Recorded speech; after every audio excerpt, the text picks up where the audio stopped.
이란에서 폭동의 물결이 다시 탄력을 받고 있으며 1월 17일부로 엄청난 정전의 장벽이 깨졌습니다.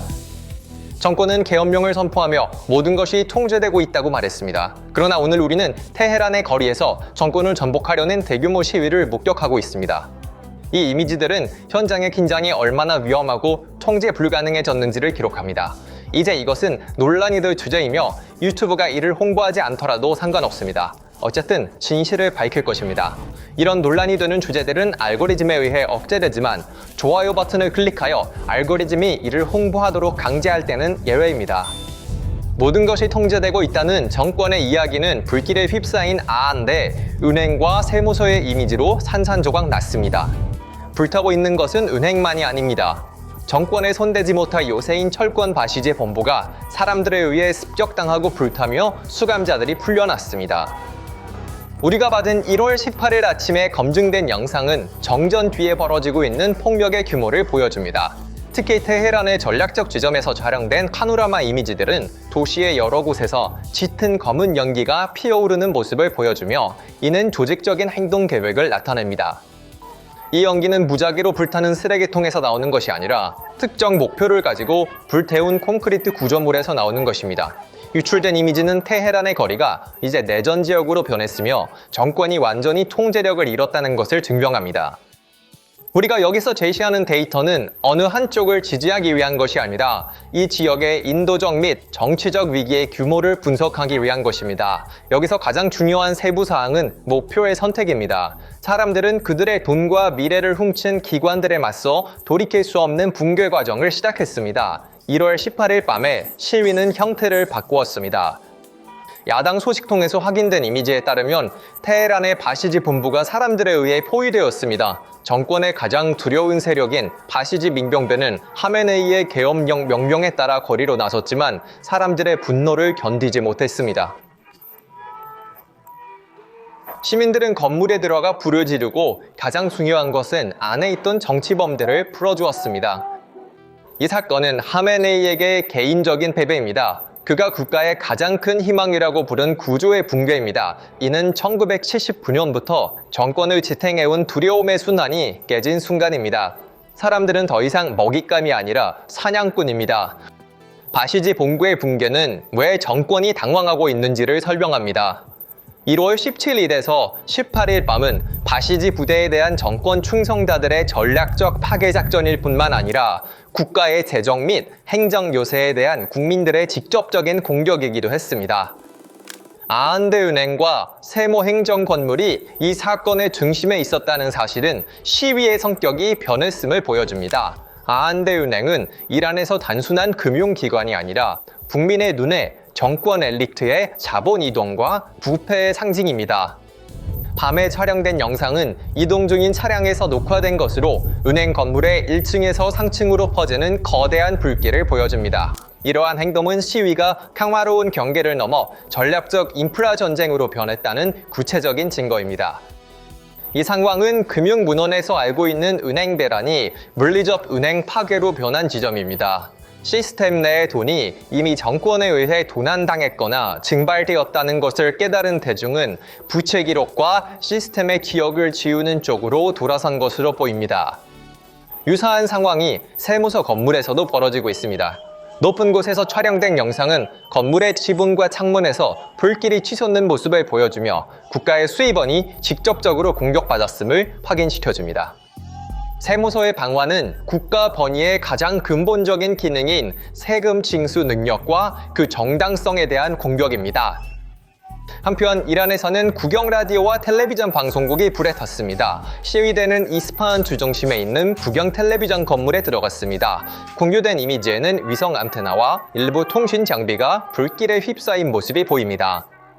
이러한 행동은 시위대가 단순히 정권에 항의하는 것이 아니라 국가 운영의 메커니즘을 마비시키려는 목조르기 전략을 추구하고 있음을 보여줍니다.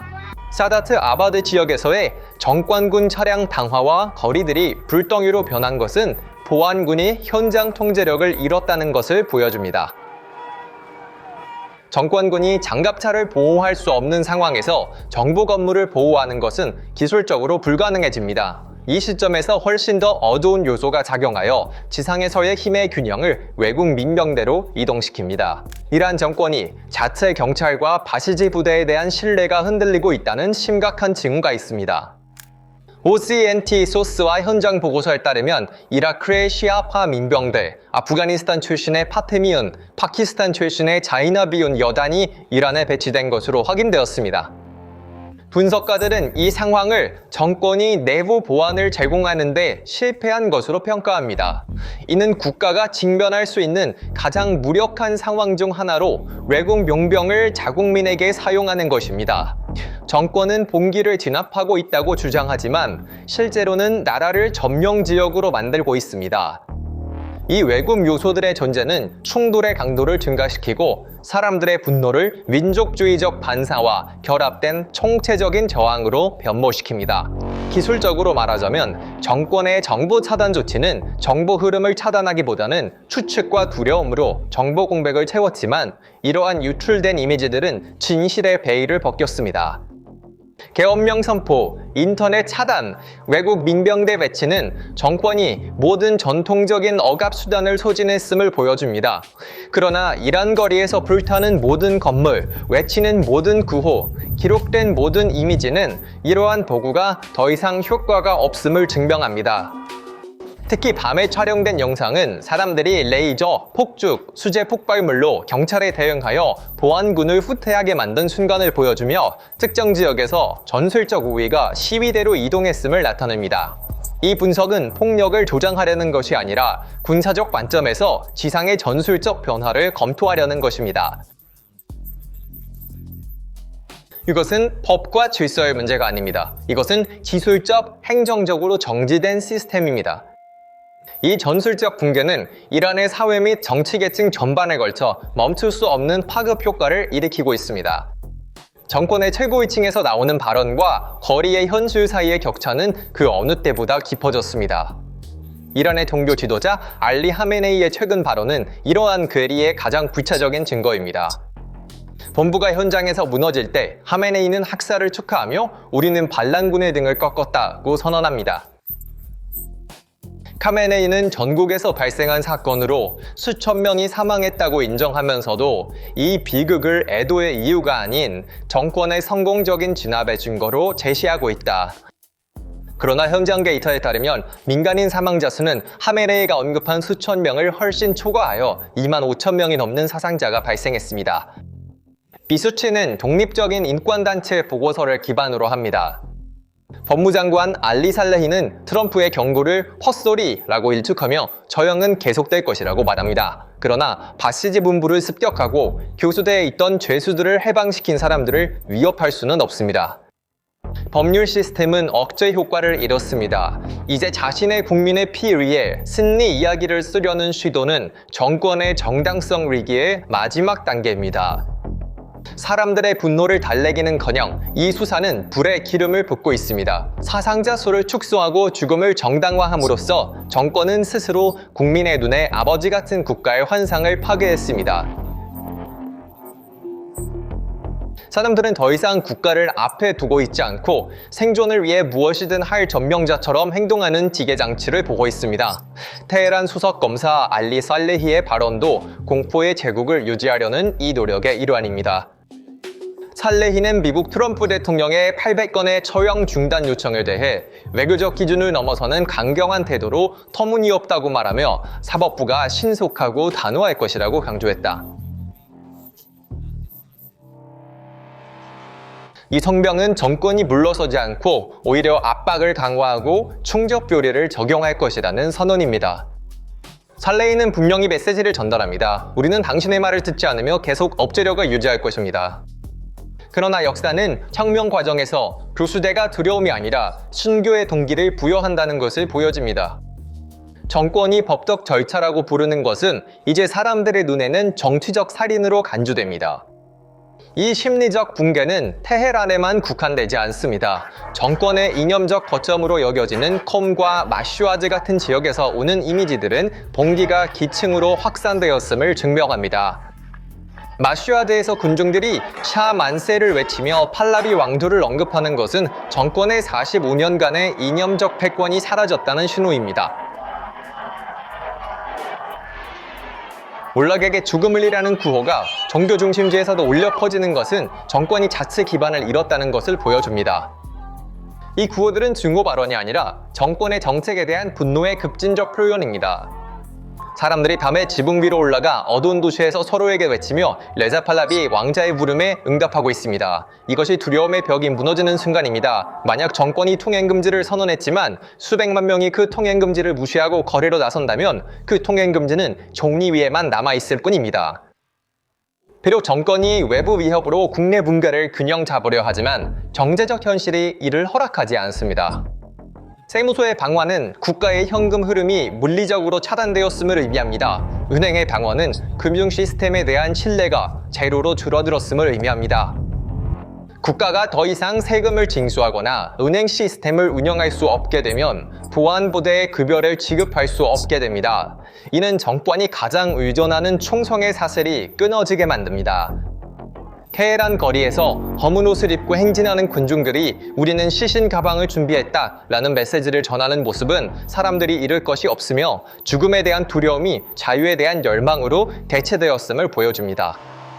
이러한 급진적인 구호들은 사회의 양극화와 분노가 얼마나 위험해졌는지를 사회학적으로 드러냅니다. 다시 말해 정권이 자기들만의 울림통에서 축하와 승리의 수사를 말하는 동안 거리의 현실은 계속해서 정권을 약화시키고 있습니다. 이 파급 효과는 단순히 정권 교체뿐만 아니라 이란의 사회 구조가 보통스럽게 재편되는 것을 예고합니다. 내부에서 불길이 타오르는 동안 이란 국경 너머로 훨씬 더 큰 폭풍이 몰려오고 있습니다. 테헤란의 혼란은 단지 지역적 위기가 아니라 중동 체스 게임에서 세계 강대국들이 기다려온 결정적인 얍점의 순간을 만들어냅니다. 미국과 이스라엘은 이 순간을 전략적 체크메이트로 전환하기 위해 준비를 최고 수준으로 끌어올렸습니다. 이란의 내부 저항이 완전히 소진된 순간입니다. 워싱턴과 텔아비브 간의 교통은 일반적인 협의를 넘어 대규모 공격을 위한 조율을 나타냅니다. 이스라엘 언론과 칸 뉴스에 따르면 이스라엘 관리들은 미국을 설득하여 이란에 대한 제한적이고 정밀한 공격을 연기하도록 했습니다. 이 연기의 이유는 외교적 해결책을 찾기 위한 것이 아니라 정권을 근본적으로 흔들고 핵 인프라와 지휘센터를 목표로 하는 훨씬 더 포괄적인 최종 공격에 필요한 군사적 준비를 완료하기 위한 것입니다. 펜타곤 복도에서 유출된 정보는 이러한 준비의 심각성을 확인합니다. 워싱턴 포스트와 대화한 관계자들은 미국 군사 자산의 지역 배치가 계속되고 있으며 대통령이 향후 2에서 3주 내에 이란에 대한 대규모 공격 계획을 승인할 기회를 찾고 있다고 밝혔습니다. 이 일정은 우연이 아닙니다. 내부 분기가 정권을 심각하게 약화시키고 보안군을 분산시킬 것으로 예상됩니다. 미국이 공중 전력뿐만 아니라 해상에서 육지로 깊숙이 타격할 수 있는 능력을 갖추고 있다는 가장 구체적인 징후는 USS 조지 워싱턴 항공모함의 재등장입니다. 이 함선이 이란 해안에 대한 가능한 포위 및 공중작전을 위한 부유하는 지휘센터로서 존재하는 것은 테헤란의 공포 분위기를 조성하고 있습니다. 이란 정권은 궁지에 몰려 생존을 위해 마지막이자 가장 위험한 카드인 지역 혼란 카드를 사용하고 있습니다. 혁명 수비대는 미국이 공격할 경우 중동의 모든 미국 기지와 이스라엘이 정당한 목표로 간주되어 파괴될 것이라고 선언했습니다.